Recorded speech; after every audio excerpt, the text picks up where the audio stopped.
the Election Commission is seen as the constitutional custodian of Indian democracy.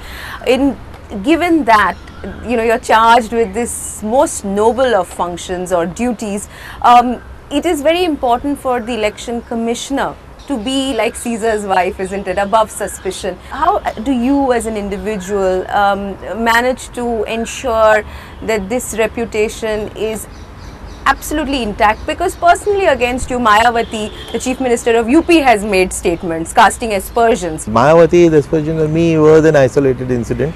I'm sure in cooler moments she would probably be thinking that it was not advisable. It was not necessary. Besides that, there is no aspersion on me, by the way.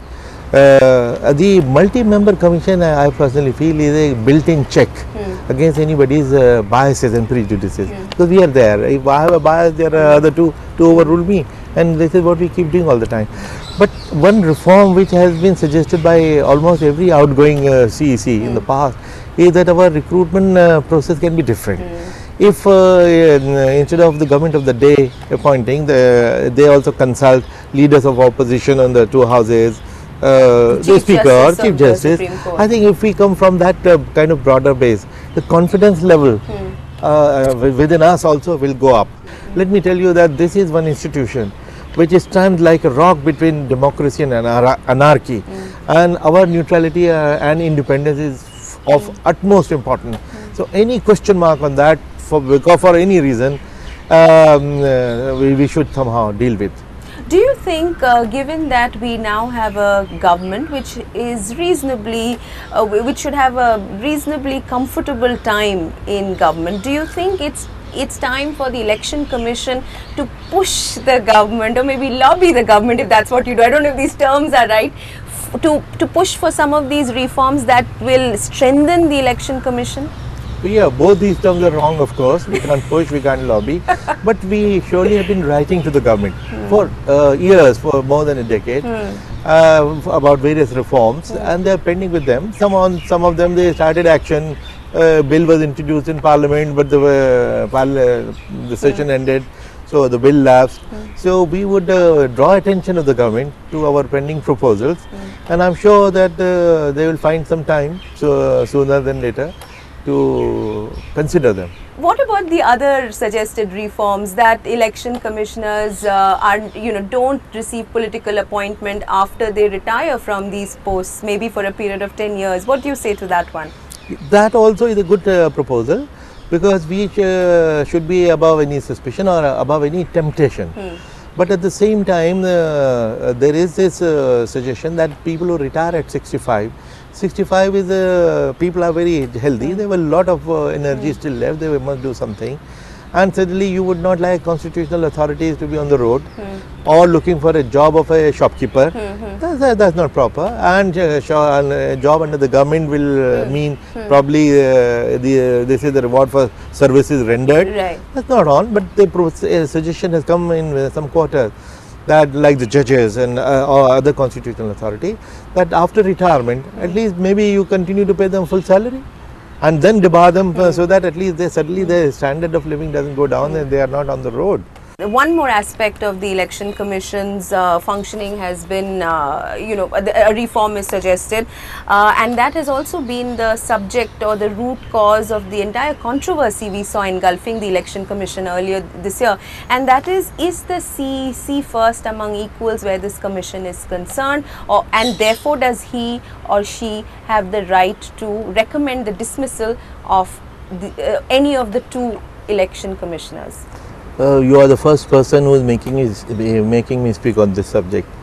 There is a law which was brought in 1993, which made all three commissioners equal in every respect. Then there is a Supreme Court judgment which confirmed that all three are equal, and CEC only has the extra power of chairing the meeting. But there is a discrepancy that under the constitution, a CEC, the removal process was through impeachment. Right. Then there were no other ECs. Therefore, that process was not defined. Right. There was a reference to any other official of the commission, regional commissioners or any commissioner or any official who could only be removed on the recommendation. The context was different. Now, if three members are equal vote, and but their removal process is different. Probably at the time in '93 when the government passed this Act of Equality, they should have also taken it a step forward and brought in the constitutional amendment which was required. Since this requires a constitutional amendment, that's why it has somehow not happened. May not, I'm sure not by design, but it just matter of convenience. It just didn't happen. So I think now that the dust has settled down, I think sooner the amendment should be made so that equality is extended. Was the past year and more stressful working in the Election Commission, given that two commissioners, the former CEC Mr. Gopalaswamy and the present CEC Mr. Naveen Chawla, were on such, I mean, there's a public controversy about Mr. Gopalaswamy recommending Mr. Naveen Chawla's dismissal. Well, it was a little awkward, it was a little embarrassing at times, but I'm very sure that what we delivered was perfect, because this acrimony did not extend to the commission room where we take all these decisions. But that's a little hard to believe, isn't it, Dr. Quraishi? It is, you are absolutely right, it is very hard to believe. But if there was a glass door and if you were to peep in, you would find the same two gentlemen cracking jokes, absolutely as if nothing had happened. So while this controversy was raging outside, so it did not influence our decision making. In any case, as I said, it's a 3-member commission. So if there were the differences of opinion, Dr. Quraishi became the deciding factor in the Karnataka Assembly, the scheduling of the Karnataka Assembly elections. Your vote helped Mr. Gopalaswamy get his way, and in the scheduling of the J&K Assembly elections, your vote helped Mr. Naveen Chawla get his way. So Dr. Quraishi, de facto, you were casting the deciding vote. Well, that is the implication of a multi-member commission, because like the courts give a majority judgment all the time. So that is a built-in check, which is what I was referring to, and that worked, and which is why what we delivered outside was perfect. Every election was better than the other. Tell me if I'm wrong. Right.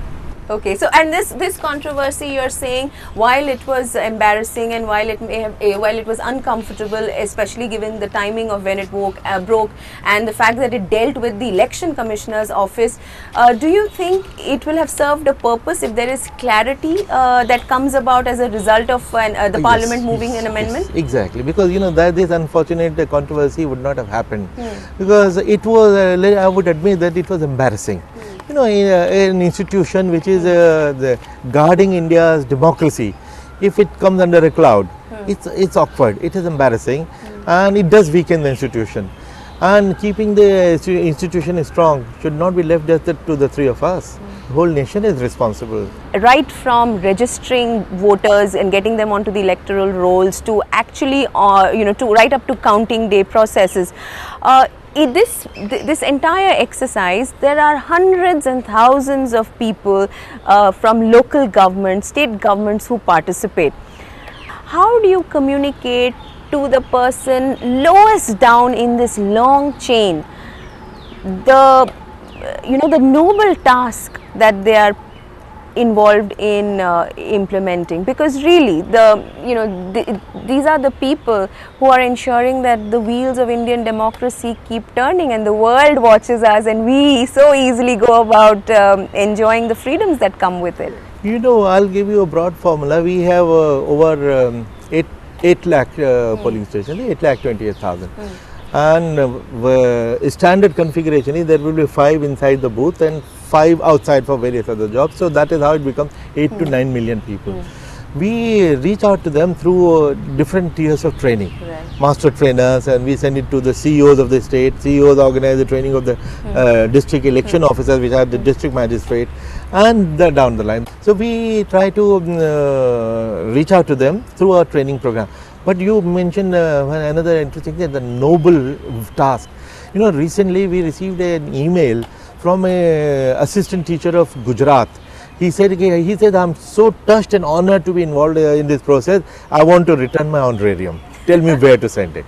That is the kind of feeling quite a few of our workers at various levels come back with. Dr. Quraishi, you are expressing appreciation to all the people who worked with the Election Commission. I don't think I'm going to be out of place to say that we would like to show you, this is a token of our appreciation for conducting this exercise. Thank you. Thank you very much for talking to us. All the very, very best.